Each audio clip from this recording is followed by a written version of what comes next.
तो चलिए आज देखते हैं कि वो कौन सी 5 मिस्टेक्स है जो हमें अवॉइड करनी है वाइल क्रिएटिंग और राइटिंग बीआरडी।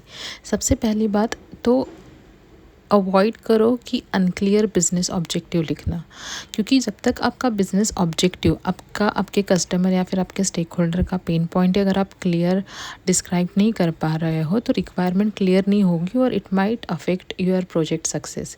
एग्जाम्पल लेना है तो लेट्स से कि अगर आप ऐसे सिंपली लिखते हो कि क्रिएट कस्टमर फीडबैक सिस्टम, तो इससे क्लियर नहीं हो रहा है एग्जैक्टली आप क्या चाहते हो, आपका कस्टमर क्या चाहता है। तो instead of this you can simply write develop a system to collect customer feedback and improve satisfaction score by 25% in 6 months।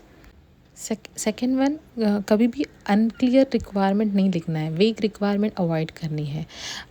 For example आपको ऐसा नहीं लिखना है कि ऐप शुड बी फास्ट, तो आपको क्लियरली लिखना है कि app pages should load under 2 seconds for users with a 4G connection. इससे क्लियरली समझ में आ रहा है कि आप स्पीड के ऊपर कौन से नेटवर्क में क्या चाहते हो। Clear. Third one is ignoring stake holders. Always remember, हमेशा जितने भी स्टेक होल्डर्स हैं वो आपके बीआरडी में इंक्लूड होने ही चाहिए। अगर वो नहीं होते हैं तो कैसे होता है कि it might create a conflicts in requirement. अगर एग्जांपल रहना है तो लेट्स से कि अगर आप लीव मैनेजमेंट सिस्टम आप बना रहे हो लेकिन आपने एचआर टीम को इन्वॉल्व नहीं किया है, तो इट माइट पॉसिबल कि कोई स्पेशल रूल है लीव का, like sandwich rule and all that stuff, आप मिस आउट करोगे और वो सिस्टम को अफेक्ट करेगा, आपके प्रोजेक्ट के सक्सेस को अफेक्ट करेगा। उसके बाद हमेशा make sure to write a clear business scope.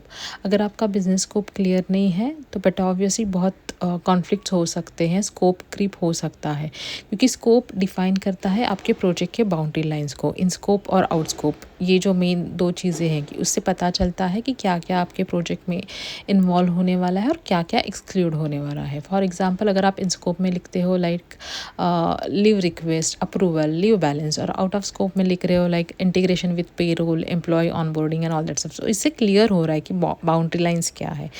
Right. उसके बाद बीआरडी रिव्यू बहुत इंपॉर्टेंट रोल प्ले करता है, मतलब ये एक वैलिडेशन फेज़ आप बोल सकते हो, क्योंकि इससे क्या होता है कि स्टेक होल्डर के साथ आप जब आपका बीआरडी रिव्यू करते हो तो आप मेक श्योर करते हो कि आप दोनों भी सेम प्लेटफॉर्म पे है।